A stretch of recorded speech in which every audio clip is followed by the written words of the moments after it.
Thanks very much, Kendra. Thanks for starting us off. And just a big welcome to everybody who's here today, and thank you very much for being here. Great to see familiar faces and new faces in the audience. We're really excited about this webinar, not least because it is a joint collaboration between WIEGO and one of our partner networks, the StreetNet International. And so this is a result of a project which was very generously funded through the Open Society Foundation's Economic Advancement Program, which was looking at exploring new ways in which we could think about the extension of social protection to the missing middle, to groups of informal workers in sub-Saharan Africa.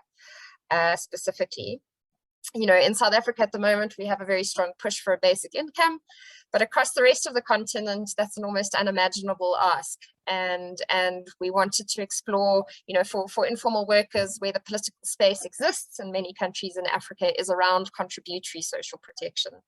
And so we wanted to explore, you know, in what ways could that be made fairer and more accessible for informal workers. And one of the ways in which we, through discussions with StreetNet, we wanted to look more closely at schemes that have actually been developed and run by informal workers themselves, because we felt that there's some work on what we call indigenous social protection mechanisms, which are sort of rotating savings clubs, you know, the kind of things we see in many African societies.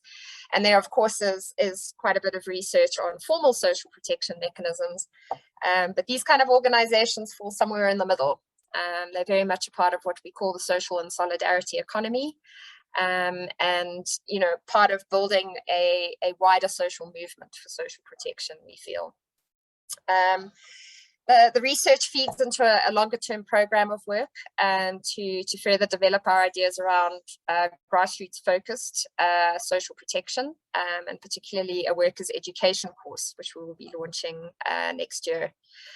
And the synthesis report that we are launching today, and which one of our guests, Temelad Sesan, will be talking about, sort of synthesizes the learnings from the case studies of the three places we looked at, one from Togo, one from Nigeria, and one from Uganda. But of course, that research is also going to be feeding into these into the grassroots education course that we are rolling out.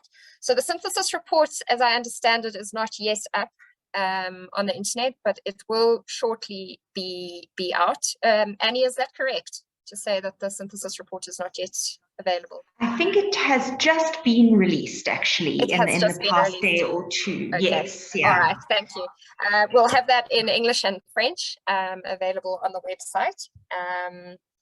Just to say that we've had a few changes to our program.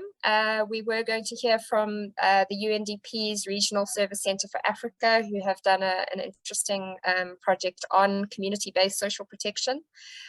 But unfortunately, Renata Nwekama was unable to make it for that presentation. And so we will proceed without that presentation. Also, Samel Essim's title and topic is slightly amended from the program. She'll be talking to what kinds of policies are needed to support social and solidarity economy organizations. So we're going to hear from Samel on that. How it's going to work today is that we're going to have 4 presenters, well, potentially 3, one after the next, and Samel will be the discussant. So it'll be 3 presenters followed by Samel as discussant. And then we will have time for questions and answers at the end. And please feel free to put questions in the chat as we go along, or as they occur to you. Those that will be monitored. Please remember to keep yourselves on mute. And yeah, I think that's enough. We've explained how the translation is going to work. So I think we can get going with our first presentation, and I'm delighted to introduce the lead author of the synthesis report that we are launching today, Temelad Sesan.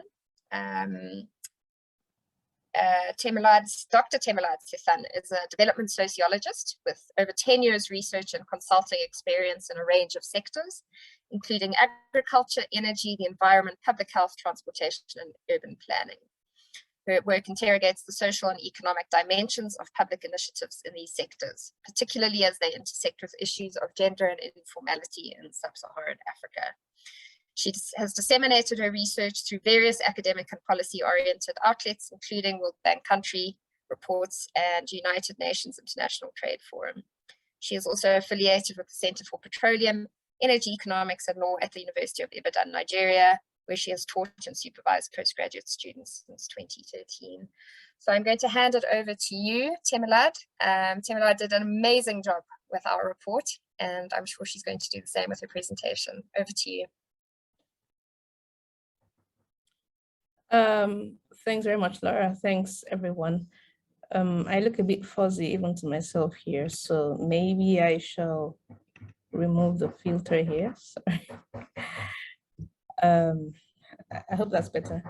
Okay, thanks very much. It's a pleasure to be here. I will just share my screen or have it shared for me because I can't.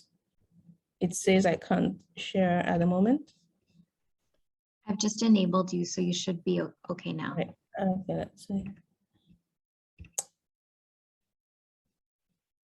Okay. Looks like we're good to go. And we'll just make that a slideshow. Okay, hi everyone. So thanks to StreetNet International and WIEGO for this awesome opportunity to work on this project. And the report, again, just been launched. It's a, if I may say so, it's a rather dense report. And so this is really just going to be just skimming through some of the highlights, and I will try to do what I can in 10 minutes-ish, thereabouts. Okay, so just to cut to the chase, what works? What did we find, works for worker-led social protection schemes from these countries? So as Laura said earlier, we started with sort of just separate discrete case studies. One of a health mutual in Togo, and two of cooperative schemes in Nigeria and Uganda. And, it started like just looking at the individual characteristics, but at the end, we realized that, there's a bit more to what's going on here. What can we draw from across these three schemes that can help us, understand better the possibilities and also the limitations, of which there are many, as we will see going on. Okay, so these are the case study schemes. FI1, that's the Federation of Informal Workers Organizations of Nigeria. Kambe, that's the Kampala Metropolitan, Kampala Association of Metropolitan Border Entrepreneurs. They are really long names. Refer to the report for the full names. And Muprosi, that's the health mutual in Togo. And these are just like highlights of the individual characteristics that I was talking about. I think across the board, there are opportunities as well as challenges. So we found, for instance, that the cooperative schemes were quite heavy on, if you will, economic components of trying to reduce their members' vulnerability. But for Muprosi, it was quite focused, on health outcomes. So in a sense, it's almost like, one or the other, when actually our ideal might be, okay, at that level of vulnerability, we want to have both. But there are a few lessons there, on maybe how viable, is that goal, but more importantly, what is required to make it a possibility, to make it an eventuality. Okay, so that's just, like I said, just a sketch of the individual schemes.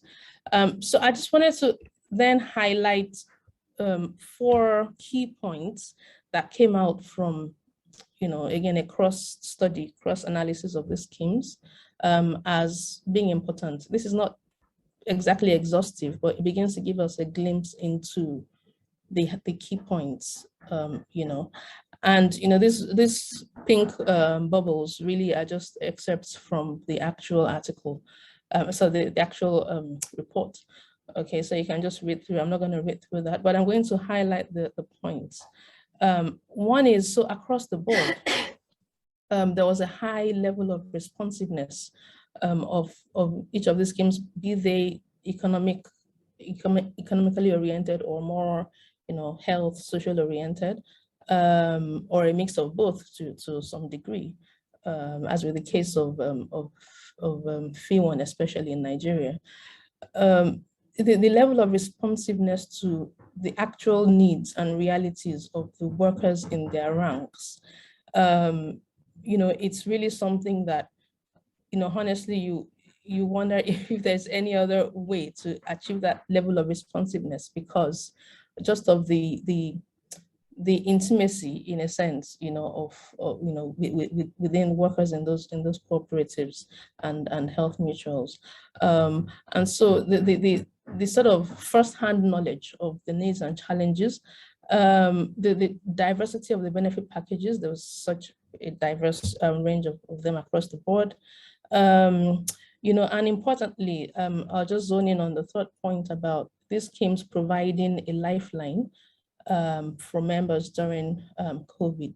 Like literally, many members literally didn't know what they would have done without, without access to savings that they'd had in the cooperatives. It was supposed to be for just regular long-term economic, maybe boost their businesses and things. But when the emergency that was COVID, the restrictions, especially when they came about, and the members had that that recourse to that money that they had put aside, just to survive. Really, it wasn't about doing anything extra, just to survive. And same with Mokrosi, the idea that it's an association of construction workers who are exposed to health hazards, injury, accidents, things like that. Kambe as well. Kambe is, this border rider. So apologies to those who are not familiar with it here. I should have introduced in the beginning. So these are motorbike riders, right? Here in Okada, we call them, in Nigeria, we call them Okada riders.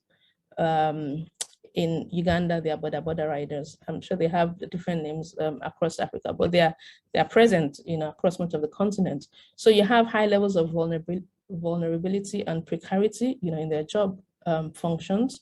But these schemes provide like a safety net, and they're so responsive in knowing exactly, at that level of vulnerability, how to respond to those members' needs. The second thing, about the schemes is, flexibility. Again, almost uniformly, the high levels of flexibility in terms of the size and the frequency of contributions. Again, just because the schemes are responsive to the precarity of members' incomes and livelihoods, there are no hard, hard terms. The terms are quite favorable and lenient and discretionary. Now, if you will, downside to that is that that does not bode well, generally speaking, for the long-term viability of the schemes themselves, and so it's a bit of a downer. If you can't then have those schemes run in the long term, then it actually threatens the capacity of the schemes to be as responsible and flexible to meet the needs of the workers. But it's a key component, and this flexibility is really important in the context of the alternatives that you have in those contexts. Whether it's in Nigeria or in Uganda, you do have this sort of alternative market arrangements where either through microfinance loans or just other asset acquisition loans programs. You have really onerous terms and conditions that are really heavily enforced. And you find that, many workers, usually those that are not part of the schemes, fall into even further vulnerability on account of taking out loans and loans that they can't afford to pay back, or that they cannot afford to, they are not allowed to space out in the way that is in the way that works for them. Okay, so against that sort of backdrop, the kind of responsiveness and flexibility that these schemes offer is really important, and it's really unique to these worker-led schemes. The third point is about innovation. In spite of the limitations, in spite of the limitations and just the challenges facing the schemes, just the ability to constantly constantly respond again and innovate and iterate really to meet the needs. So for instance, these schemes all rely on some kind of contribution system and collection system. And so schemes like the one in Nigeria and Cambia have actually been really good at combining both more traditional outlets and technology-enabled platforms to be able to get more people, more workers, more informal workers to participate in these schemes. Again, remember that this happens in a context of not a high degree of financial inclusion for informal workers. So all of these schemes are really like trying to circumvent, barriers that exist in the context, which is quite challenging. But we see a great deal of innovation in this in across the board. Now, governance is it's an interesting thing that was seen to varying degrees across these schemes, and I would say the takeaway from that would be essentially the higher the degree or the strength of the internal governance mechanisms in the in the scheme, the more trust, the greater the sense of ownership, the greater the solidarity, that is experienced by members. So F1 and Mopose in particular have these, just this really, in a sense, ideal structures that help to foster trust and ownership among members, which, as many actors in the social protection landscape, have noted, is essential to building. This is how a scheme like this is different from, again, less trusted schemes, whether traditional or public schemes in this context. Okay, so it's really key for them. However, the key point here is that even with the high levels of internal governance, which is great, which is ideal, that hasn't or does not translate into the scheme's ability to thrive. And in fact, their sort of survival beyond the present period is still in jeopardy. So you have all the structures in place, but it doesn't translate into that robustness that is required to be able to continue to deliver the kind of social protection and economic empowerment objectives that they were set up to deliver.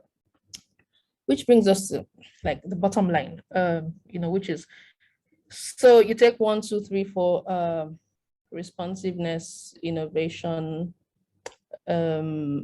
governance, flexibility. You take any one of those factors, or you even take all of them in combination, still does not add up. Still doesn't add up to financial viability or the ability of the schemes to keep going into the future. So, and again, this is a quote from the report. So I'll just read this one verbatim. It says, from the experiences of all three schemes, it is clear that the likelihood of worker-led social protection schemes achieving long-term financial viability on their own is very low. Hence the need for the additional resources facilitated by linkages to external systems.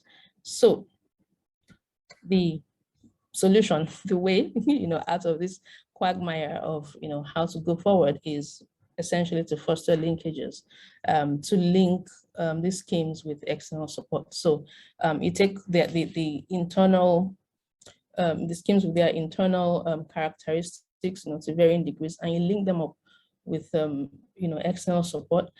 And, just a few key components of this external support. One is effective regulation.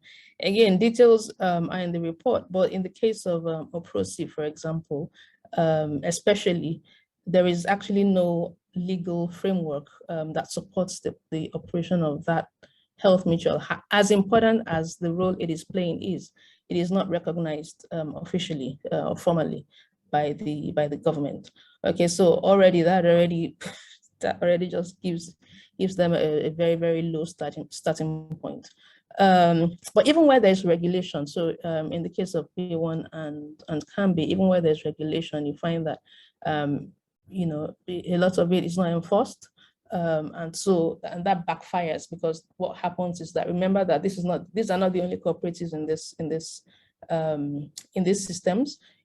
Because there is generally lax enforcement, then you have a lot of cooperatives just not being up to par, and then cooperatives get this bad reputation, and then that sort of blows back on even cooperatives that have good internal structures, like F1 in Nigeria, for example. So one way or another, effective, and well, here the emphasis on effective regulation by state actors needs to come in. And then, couple that with public funding. Now, public funding is very discrete, but it's part of a broader, sort of set of factors that I would group under, say, government interest, what we like to call political will. So basically, it's state actors taking the lead in funding and supporting these schemes. But private financing is another factor, another linkage. But what's interesting, what we found in the study was that the nature of private financing of funding is actually quite different from public funding, because it's really essentially about quid pro quo. So for private actors, usually there needs to be some kind of win-win component.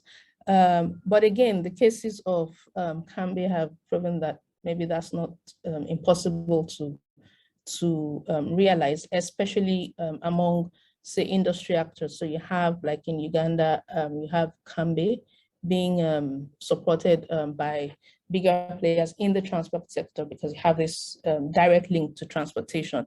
And the other thing we found was, again, one of the biggest supporters in that context, in the Uganda context, is actually a sort of microfinance bank, but that has roots in rural development.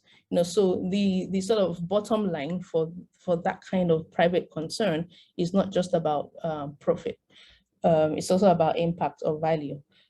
So again, within each of these bubbles, there's actually quite a lot to unpack within, in the sense of how exactly it would work.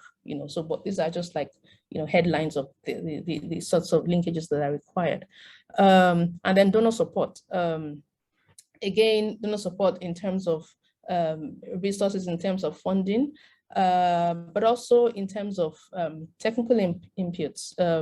So capacity building, advocacy, things like that. So these are the sorts of linkages that are required. And then, the desired goal of increased viability of the schemes, as well as enhanced coverage, social protection coverage for informal workers. That's where we're headed. That's where we want to be. And so in conclusion, just run through this list. We've said all that for worker-led schemes, for how innovative, how flexible, how responsive they are,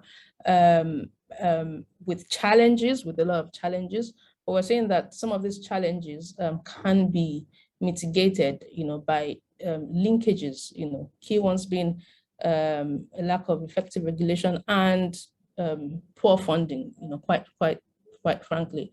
And so they are relevant and responsible, but they have all these limitations. So they are not a substitute for state-led programs, including universal social for instance, which is the ultimate goal. Sorry, However, Temalak, could I just ask whoever isn't muted to please mute microphones? There was noise coming across. Okay. And sorry, you just have 2 minutes left, so. Yeah, that's fine. That's my time. But however, these schemes, as imperfect, as they are, they do help. Again, I'm hedging some of these statements, but they actually do help, as the case studies show and the report shows, to reduce workers' vulnerability in the long term. See the example of COVID response that I gave earlier. So they do help to do that. But what's lacking? What's generally lacking across the 3 case study schemes was really a lack of voice and bargaining power, right? Of worker-led schemes with state actors, and that is the key. If there's any sort of key takeaway from it, I would say maybe that's like a key takeaway, if not the key takeaway, to say for advocates of workers' rights here and things, experience has actually shown that those kinds of inputs from rights-based advocates, resource-wise, training-wise, just advocacy-wise, does help, gradually, progressively to increase the bargaining power that worker-led schemes have with more powerful state actors.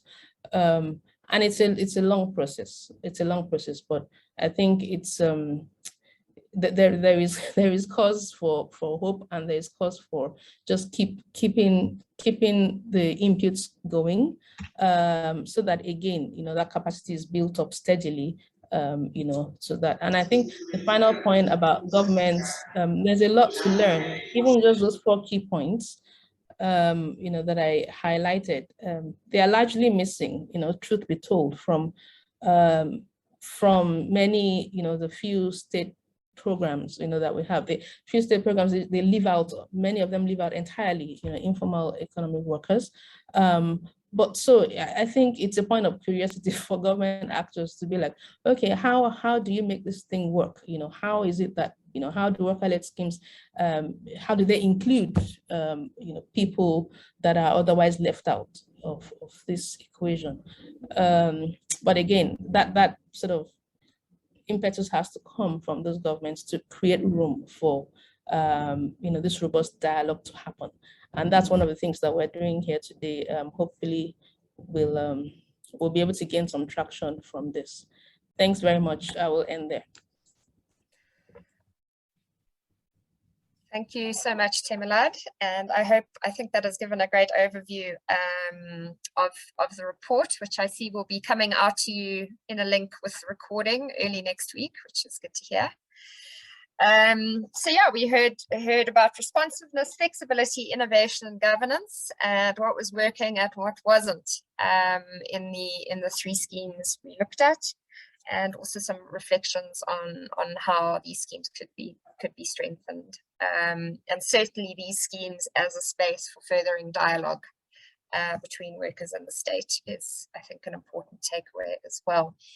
We're now going to hear from some of the organizations and the representatives of worker organizations themselves to share their experiences, the challenges, opportunities that they've gone through in setting up these schemes. And first in line, we have Gabenga Komolafe from Fiwan in Nigeria.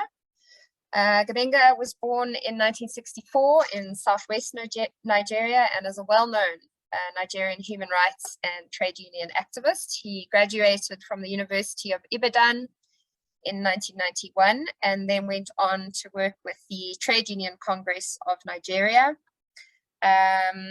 winning research grant from the Center for Research and Documentation to probe into the different dimensions of economic informality and the significance of the informal economy in wider civil society.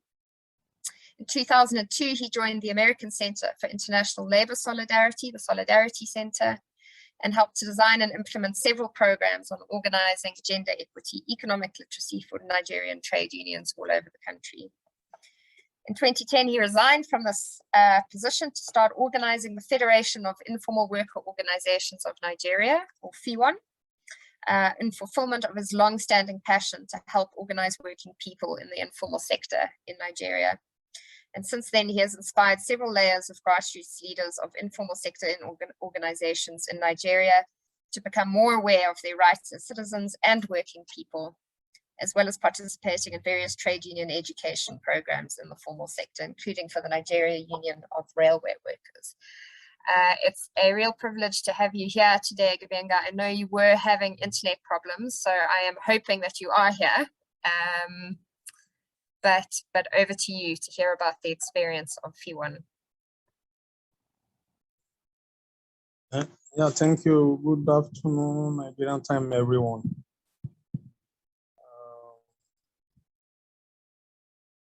Yeah, I'm sorry, I've had all manner of difficulties with joining into the program, but I think it's okay now. So I'm supposed to talk about leveraging social protection for informal workers through the cooperative thrift and credit system, if you want experience. Next slide.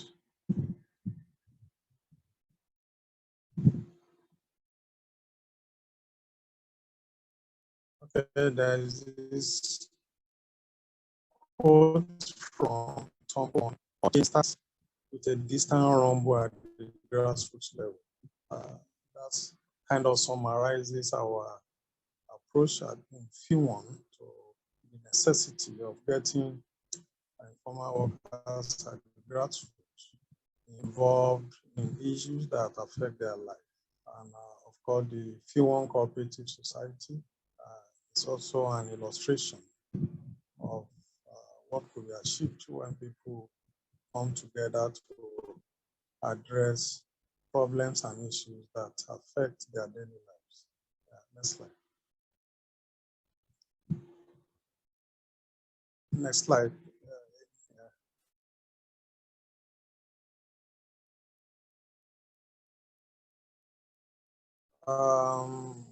So I have a short introduction of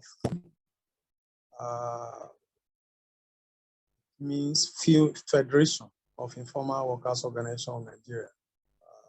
Started 2010, was created to provide a platform for informal workers to express their needs and challenges, to aggregate Gabenga, sorry to interrupt you, but you're moving in and out of audibility. So I wonder perhaps it might be a good idea if you switch off your camera and perhaps speak a bit closer to your microphone.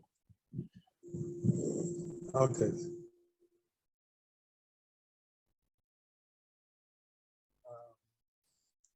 I'm sorry, I have to use my mobile phone. That's much better. I couldn't hook on the laptop, so it's so difficult. Yeah, I hope everyone is hearing me now. Yeah. Yes, it's very clear now. Thank you. Great. Yeah.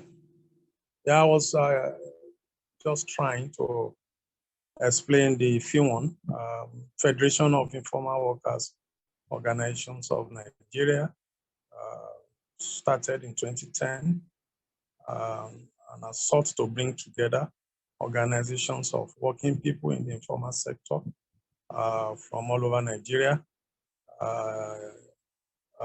The whole focus is to ensure that people working in the informal sector are able to express their needs and challenges under a common platform, and are also able to negotiate and interact with other stakeholders, with the government, and other non-state actors that are interested in development generally. Yeah, we started with 24 organizations in 2010, but today we have close to 200 organizations affiliated to FIWON across 23 states in Nigeria. Next slide, please.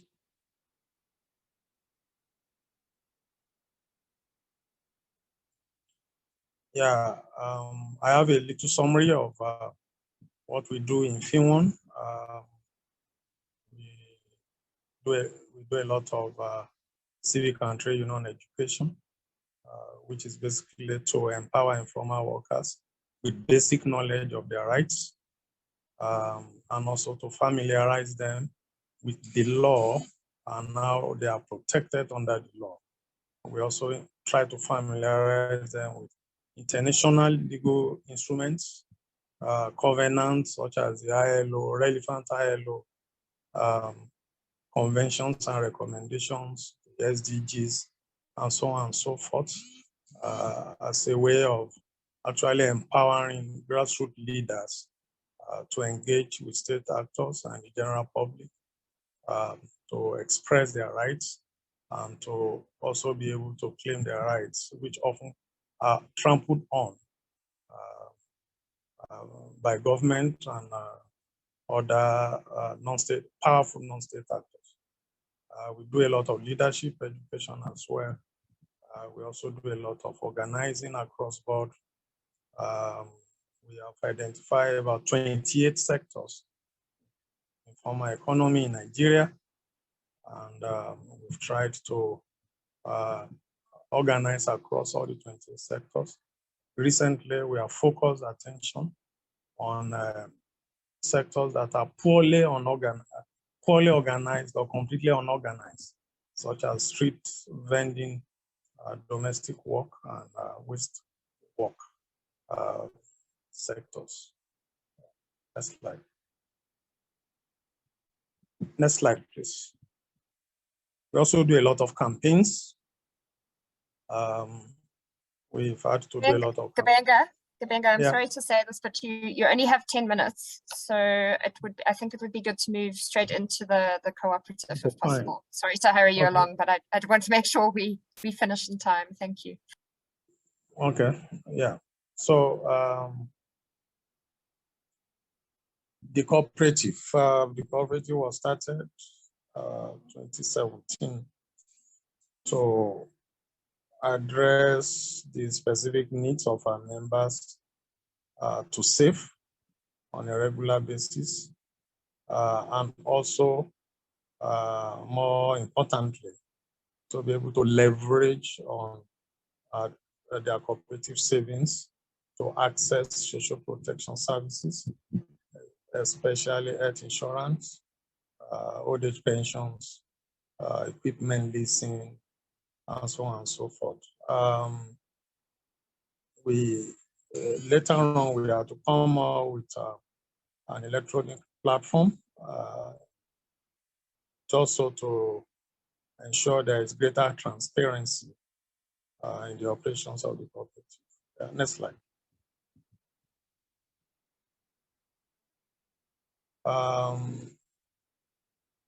There have been some modest successes since we started in 2017. Perhaps the most important is that it has afforded a lot of learning about the need to save among working people in the formal sector, and also the possibilities of leveraging on those savings to access social insurance on a sustainable basis. Initially, the savings were done twice monthly when we have the meetings, but we soon discovered that this was simply untenable because people don't come to these meetings regularly. Sometimes even when they come, they don't have the monies to save, you know.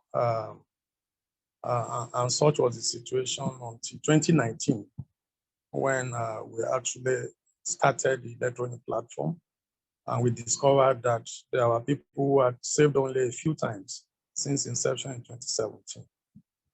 But what the platform was able to help us achieve was that everybody got an electronic alert on their phone of what they had saved. And that came as a surprise to a lot of people who had completely forgotten about the cooperative. And so many actually resumed savings on a regular basis as a result of that. And next slide, please. Yeah, after some period of reflections in 2019, we concluded that the most effective way to actually leverage savings on a consistent basis would be to have a system of thrift collection, which is traditional. I mean, it's something that's been there for quite a long time. We have these thrift collectors going around collecting savings from informal workers. You know, they record it manually, and then at the end of every month, the savers collect their money. But of course, our own objective was larger than that. So we felt we had to borrow that element of moving around to collect savings from the workers. We also, like I've said earlier, we also recognize the problem of skepticism about cooperative generally, because there are lots of fraudulent behavior by the traditional thrift collectors who sometimes suffer robbery. Sometimes some of them actually also go rogue. You know. So people have had all manner of unpalatable experiences. And so the idea of leveraging on an electronic platform, which ensured that people could have an alert each time they save that updates them about their savings, and you know, ensures that the record were okay, you know, and if there were any problem, they could call immediately to say, well, what we say here is not what we think we have saved, and so on. So this has helped enormously to raise the credibility profile of the Fuel Cooperative Society. Next slide, please.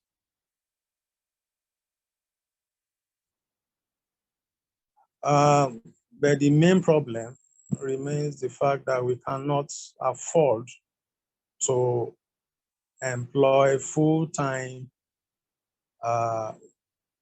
thrift collectors.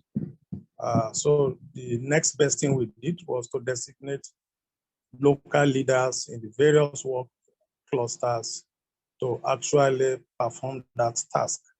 And that has been effective in varying degrees, because it's basically a volunteer effort on the part of those leaders. And of course, each time these leaders, local leaders, collect the monies, they have to make sure they pay into the bank, and they also have to make sure that the office has a breakdown of who has paid what, so that each saver could have an alert of exactly what they have saved, usually within 24 hours. The first success of that was that those who had saved only a few times between 2017 and 2019 and forgotten all about cooperative savings, were surprised when they received the first alert, and many actually resumed regular savings thereafter. Next slide.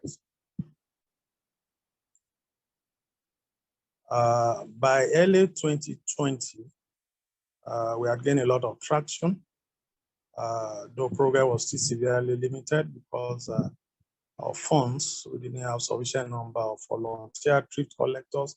We couldn't afford to employ volunteer collectors. And many of the volunteers were also sometimes very inefficient because they were doing this part-time at their convenience.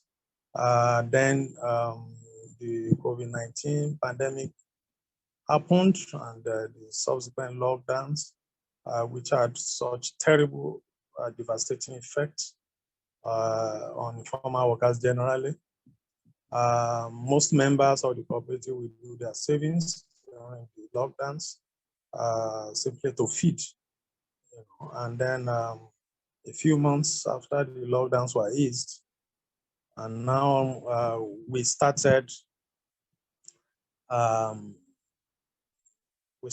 operations all over again, but unfortunately, we have also discovered a lot of the cooperative members, a lot of the regular savers who not resume because of the fact that they had actually spent most of their little business savings during the lockdown on food and basic supplies. Recently, we had a little grant from StreetNet International, and this has proved of tremendous help because we were able to identify those regular savers, especially the poorer ones among them, and we were able to extend the grant to about 61 of them. That was, we actually formally launched it, and the grants were given out on October 12th. And since then, they had a 1 week moratorium. Since then, we've had about, but they are supposed to pay every week. So we've had about 2 repayments. And the repayments have been very encouraging. The grant is supposed to, it's interest-free, but they are supposed to pay it back instrumentally on a weekly basis so that it could revolve around. We hope to grow this seed money so that more people that need this, especially at this time, can also benefit. And of course, it has enormous potentials to also help grow the cooperative and achieve the larger goal of leveraging it to access other social insurance programs, as I highlighted earlier. Next slide, please. Benga, just to say you have 3 minutes left. Okay, next slide.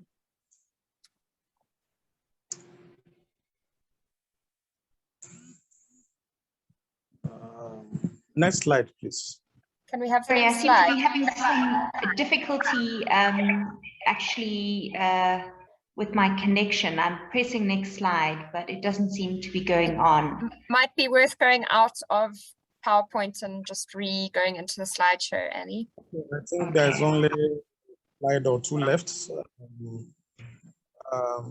we speak, if I recollect correctly, speaks to that. Is that right? Okay, yeah, I think that's it. Yeah. The fact that our members couldn't access most of the government-supported relief measures that were announced in the wake of the COVID-19 pandemic. We had all manner of measures announced, ostensibly targeting informal sector. most of these monies were hijacked by politicians and the civil servants. We also had problems having our members, our members have had problems coping with the very, digitalized platforms that most of these government-supported measures, are put on. People, can't actually apply, process most of these. So we hope that in the months and ahead, we'll be able to raise some institutional funding to upgrade the F1 digital platform, employ professional thrift collectors, at least for an initial period of time. We do not anticipate that that will be forever.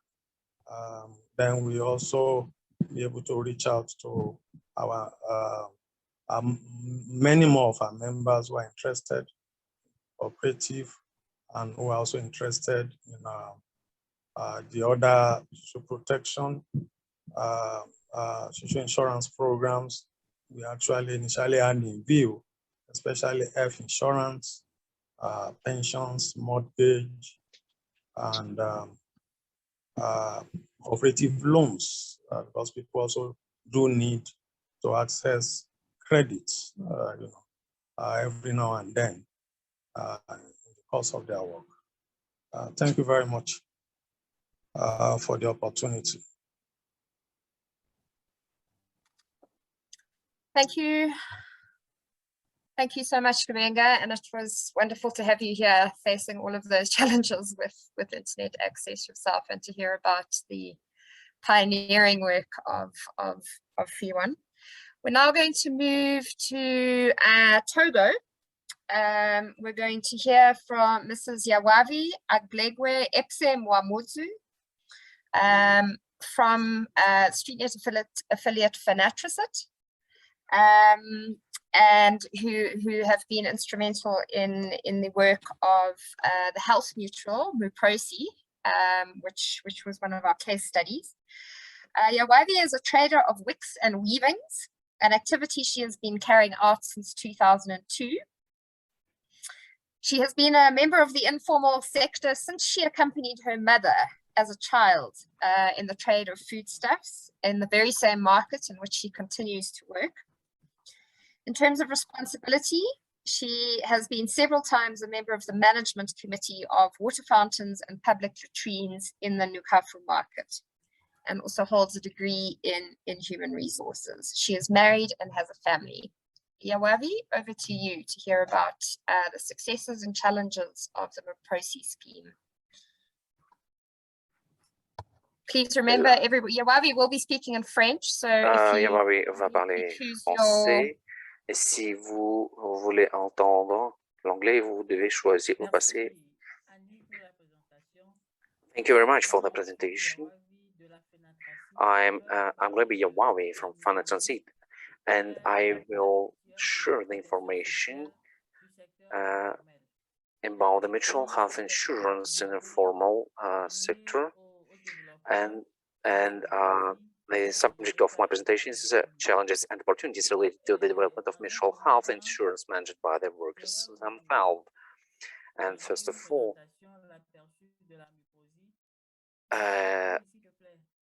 and I will present you this information in my slides. Please. So, Muprosi, it's in French, Mutuelle de la protection sociale des travailleurs du secteur informel. Sorry. Allô, on est ensemble?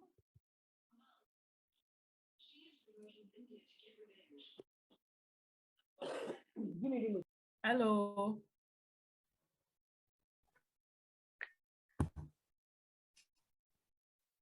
Organisation communautaire, oui, mise en place par des groupes sociaux pour répondre à un besoin de prise en charge des maladies. So, mutual health insurance, a community organization set up by social groups to meet the need of disease management. They're based on principle of democratic governance, autonomy, freedom, personal development, non-profit, solidarity, and responsibility or accountability in management. MIPRO-Z has been created on March 19, 2005 by the Federation of Workers of Wood and Construction Materials, FTBC, and I would like to say that is a member of FANA Transit. And now we have 6,000 beneficiaries. The purpose of the mutual is to allow each of its members and their dependents to allow access to quality health care at reduced cost. It therefore intends, above all, to remove the financial barriers and, if necessary, the geographical barriers to access to this care. A key characteristic of MIPRO-Z is that it enjoys management and organizational autonomy. It is located on Avenue de Calais, 895. We renewed our decision-making bodies for a new 3-year term during our ordinary general meeting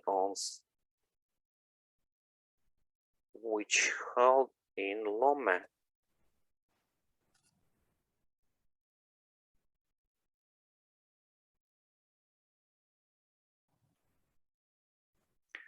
I think we lost her. Yeah, I think we have lost her as well. Perhaps Annie, could you stop sharing the screen? Hopefully we can get Yawavi back. Let's just see, maybe she is coming back in. But I think perhaps what we need to do is move over to our next speaker. And then when Yawavi comes back in, we can hear the rest of her presentation. So I am delighted to introduce Simel Isim, who is the head of the cooperatives unit at the International Labour Organization. In that capacity, she leads the ILO's work on cooperatives and the social and solidarity economy. Earlier, she was a senior gender specialist at the Regional Office for Arab States. Before joining the ILO, Simel worked as an economist at the International Center for Research on Women, Development Alternatives, and the World Bank. She has written extensively on gender equality, decent work, migration, economic organizing, and the informal economy. Her recent works include a co-edited book, Cooperatives and the World of Work. She holds a PhD in economics from the American University in Washington, DC. Simel speaks Turkish and English and has a working knowledge of Italian and Arabic.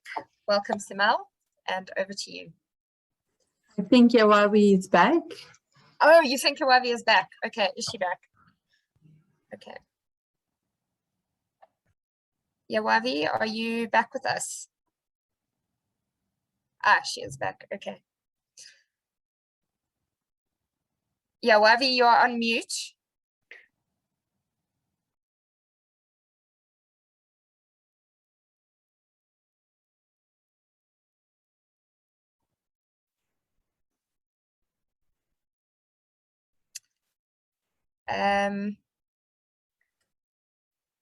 Yawavi, are you?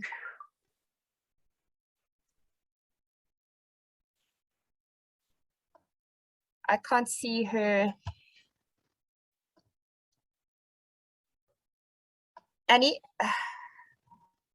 Evelyn, could you just let her know in... Hello? Ah. Hi, Yawavi. Hi, Yawavi. You're back. Oui. Bon, Yes, I will continue.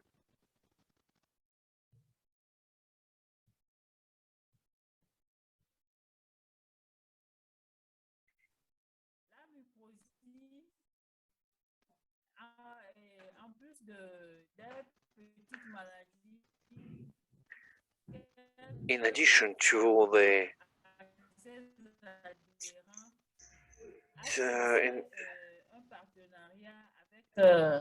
in addition to the treatment of malaria, diarrheal and respiratory diseases, we've signed a pact. It has integrated reflexology, massage, and psychotherapy in its care services. And the partnership has been signed with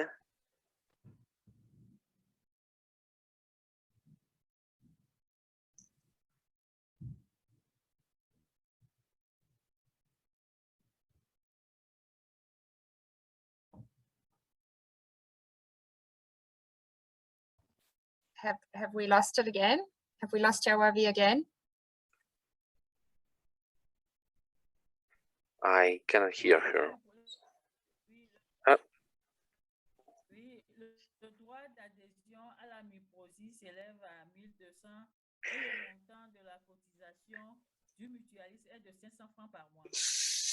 So, to become a member of MIRPROSIS, applicants have to pay a rate of 1,200 CFA franc, and the membership fee is 500 CFA francs that are paid on a quarterly basis. More than 20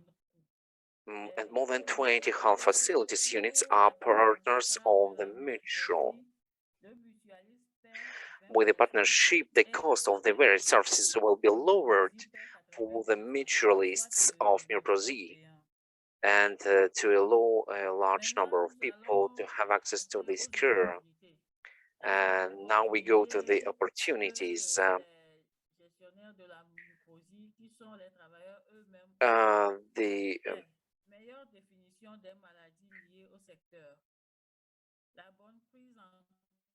So with the mutualist is called upon to present a care sheet duly signed by the PCA and will only pay the wellness home fund for 20% of the services.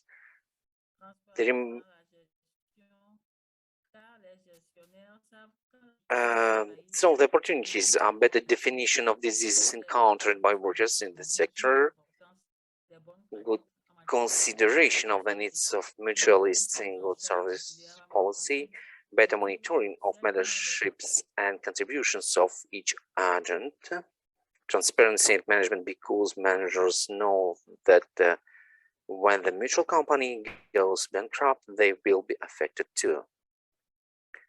We organize sensitization sessions for members on the importance of the good health aging practices.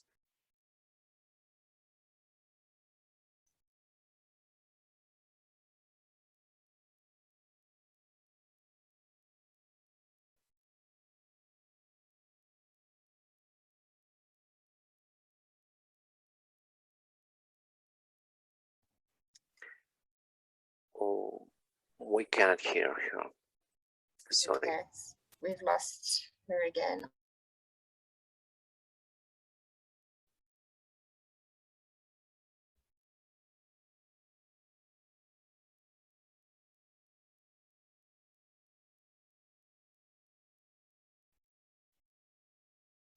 I wonder if we should maybe move on and come back again. Yeah, I think we should. I think we should just carry on with Simel for now, and when Yawavi comes back, we can finish the presentation. But I think there's a problem with her mic at the moment; it's off. Sure. So I've already done the introduction to Simel.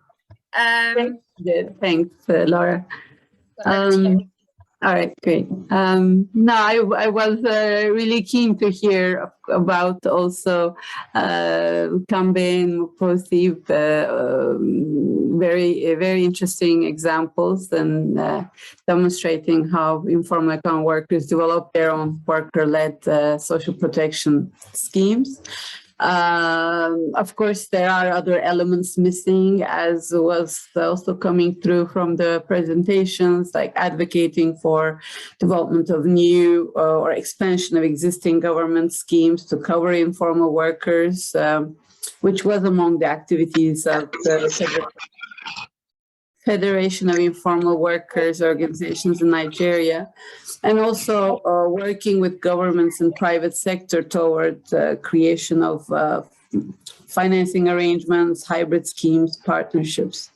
There are two types of social economy units that are being discussed in the report: cooperatives and mutuals. And of course, these are only two of the many different types of worker-led, community-led initiatives that are based on principles of mutuality and self-help. These could be community-based health insurance schemes, caregivers associations, burial societies, health service cooperatives, social care cooperatives that also work on care services, but social inclusion of marginalized groups. I would say, Kambe, of course, is a saving co-op. FIVON is a multi-purpose one, and Muprosi is a mutual society.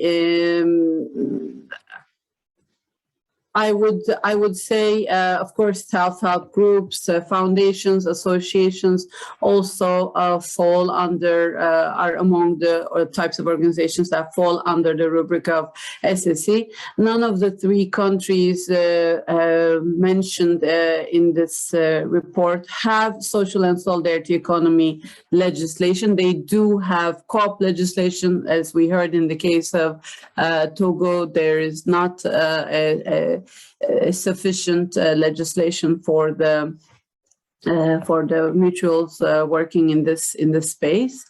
In all three cases, we've heard and seen the challenge around growth, generating scale for these initiatives, financial viability.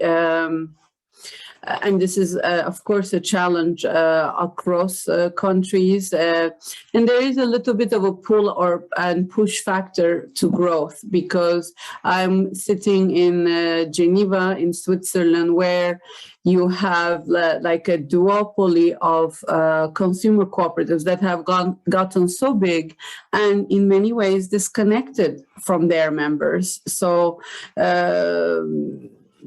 there's that when it becomes too big. On the other hand, of course, growth is important to be able to negotiate, create economies of scale, and of course, practicing economic democracy at a small scale is definitely much more. This, elements of connection, relevance, flexibility come with also that agility.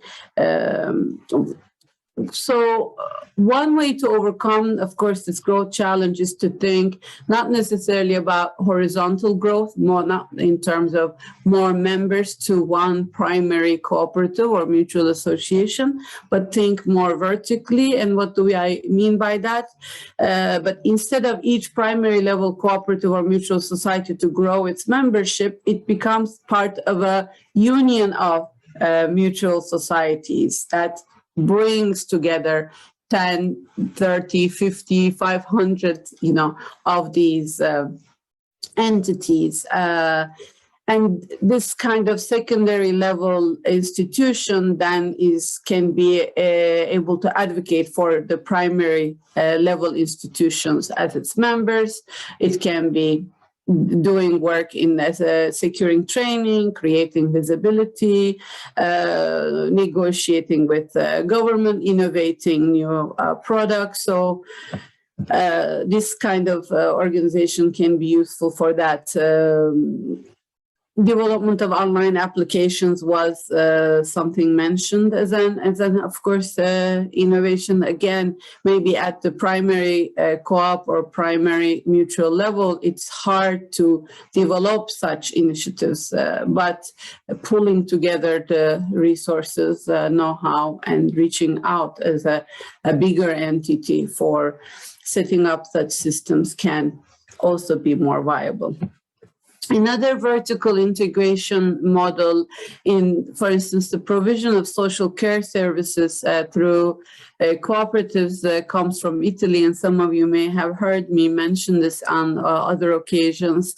In a given territory, a number of, they say, childcare cooperatives come together to form a consortium that would be then bidding for public procurement contracts from the local government.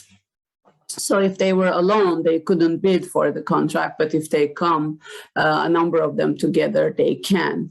And in the case of countries like, many countries have this, and even South Africa at some point was looking into this. Perhaps when the social economy law comes into effect, this element will be there, is to give priority in public procurement to those entities that are worker-led, that are democratically owned, so they would have either a quota or a priority because they are serving a social and public good purpose. In terms of financing, again, these kind of secondary institutions can be useful. This was, again, a challenge identified in the study. Financing only through members' contributions is not sufficient, and they need supplementary funds to set up systems. And traditional financing sources may not have the know-how to recognize these initiatives, acknowledge these initiatives. Some of the established co-op banks and bigger saving and credit unions could, in this case, be instrumental in access to financing for informal economy SSE units to do what they need to do to grow, to do what they need to do to innovate, and to set up the systems that they need. And I think this kind of co-op to co-op or intra-SSE solidarity cooperation is something that is worth, investigating at the country level, at the regional level, because some of these, like the Kenyan cooperative banks, are quite active, not just only in Kenya, but around the region. So this kind of exploration exists in many countries, in fact, getting co-op banks to support small, emerging, new initiatives of cooperation and mutualism. There are also, of course, examples of the wider co-op movements or mutual associations coming together to set up development funds for specific groups, vulnerable groups. It could be for rural workers, informal workers, and supporting the development of such efforts. Again, these examples exist maybe not in the immediate vicinity of the countries that we are talking about, but they do exist in other countries of the global south, like Brazil, for instance. Again, an example of Brazil is how trade unions and co-op SSE movements come together to support emerging initiatives of informal workers, of rural workers. In Brazil, for instance, Unisol is a hybrid organization of co-ops, association, and other SSE units with active participation of National Trade Union Center, CUT. And it supports things like worker buyouts, social cooperatives, and informal waste pickers. Recycling workers organizations have gotten a great deal of support from them. And the support is both technical in terms of know-how, but also financing. Of course, the national, local governments are the obvious, and development partners are the obvious choice. And is there someone who needed to say something, or is there an unmuted maybe microphone? I think there was an unmuted microphone. Please continue, Okay. Cyril. Okay. So, of course, here we talk about the financing in the form of subsidies, the economic rescue packages, etc. That, of course, for many informal economy workers and their organizations was not available in many countries, and there was a great deal of advocacy to make them more inclusive and accessible. But the financing we've seen, for instance, worker cooperatives in New York and California, and mostly informal economy workers co-ops, taxi drivers, domestic workers, care workers, they had established a worker co-op network, and they have been advocating with the local governments and getting, all sorts of grants, interest-free loans, in-kind contributions, staff, secondment, buildings, equipment, these kind of things. And they've been providing not only this kind of direct support, but also support to support institutions. So the example here would be supporting FIVON, the federation, so it can support its initiatives like the cooperative to grow. Incubate, and it could be, of course, trade union organizations that are, or community-based organizations that are supporting. Sometimes universities have these kind of incubation centers. And also these support institutions, of course, have a role in helping the primary level mutuals, associations, worker-led initiatives in finding more innovative finance, whether this is social impact or complementary currencies or crowdfunding type initiatives.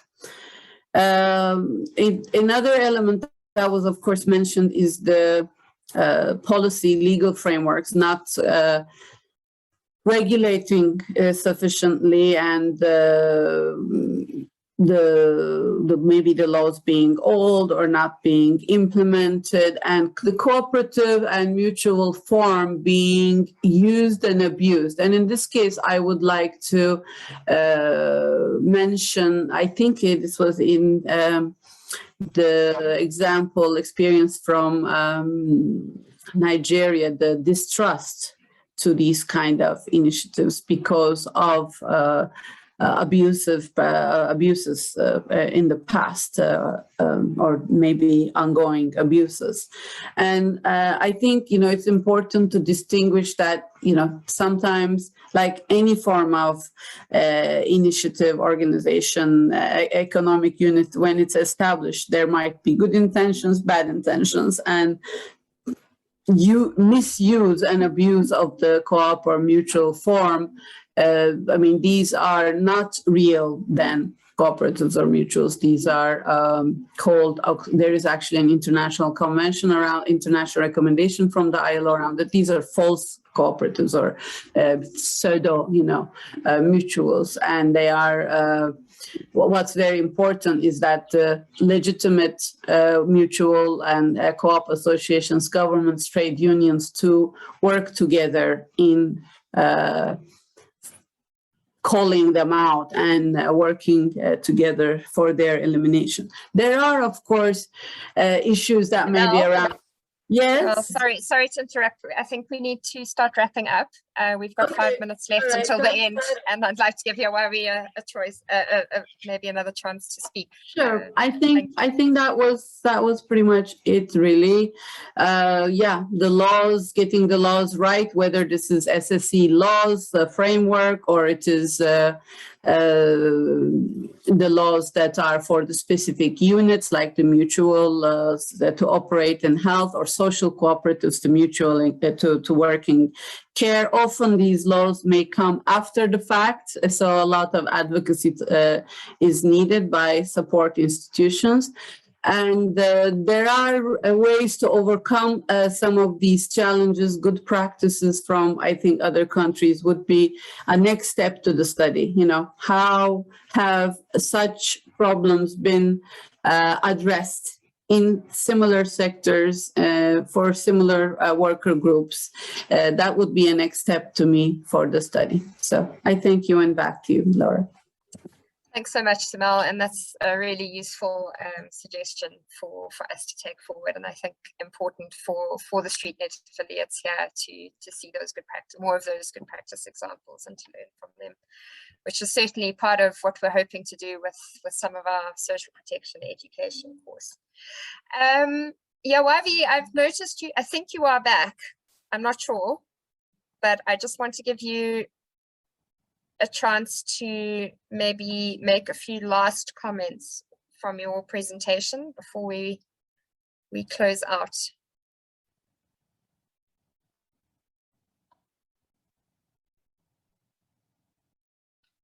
Okay, I'm not sure if he is here. If anybody knows differently, please let me know. I think she is, Laura. Défi, manque de compétences spécifiques en matière de santé.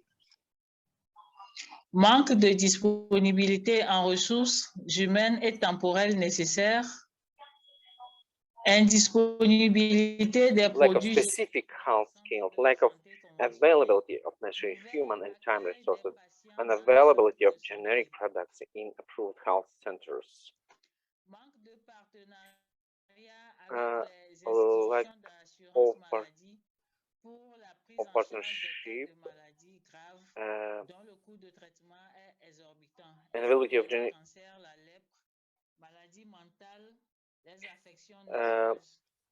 transparency of management, because managers know that when the mutual compact is bankrupt, sorry.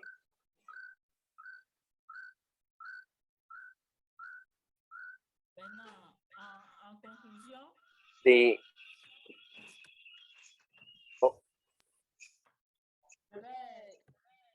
Définir les perspectives de. She was talking about the lack of partnership with the health insurance institutions for the management of cases of serious illness. To conclude, prospects from Mibrozi, we would like to have a health center for Mibrozi, have a team of nursing staff for home care, have a telemedicine platform to deliver consultations, give advice and follow up, and extend the care packages. It means take care of patients of a sector and radio diagnostic and medical imaging analysis. Thank you very much for your attention. Thank you, Yawawi, and it was great that we managed to get your final remarks in there. So we are now at the end of our hour and a half, and I'd like to thank all of you for coming today. It was great to have such good support. As Annie and Kendra have said, we will be emailing out the recording plus the copy of the report, I think in English first, but there will be a French one coming later. And for StreetNet affiliates on this call, you know, the learnings from these case studies will be integrated into the course we will be running with StreetNet next year. So there will be much more time for discussion on this issue. And I'm sorry that we didn't have more time for that, but this is how it seems to work with every webinar. A big thank you to also to all of our presenters for making the effort to be here and giving such interesting perspectives. Also, just to thank our two authors of the Muprosi case study, Nakmakdute, and our Kambe case study author, Moses Musitwa, who weren't here today, but obviously did a lot of work from that. And a big thank you to both the WIEGO and StreetNet teams who organized this, our communications teams from both organizations. Including those who've done the layout on the reports, and a big thank you to Annie Devonish, who I know put a lot of effort into making this webinar possible. Thank you, Annie. And then just a final word to thank the Open Society Foundation's Economic Advancement Program again, who provided the funds to support this work. Thank you all. Look after yourselves, and we'll be in touch. Bye for now. Bye. Bye-bye. Bye. Bye-bye. Thank you. Bye. Bye, everyone. Thank you. Bye.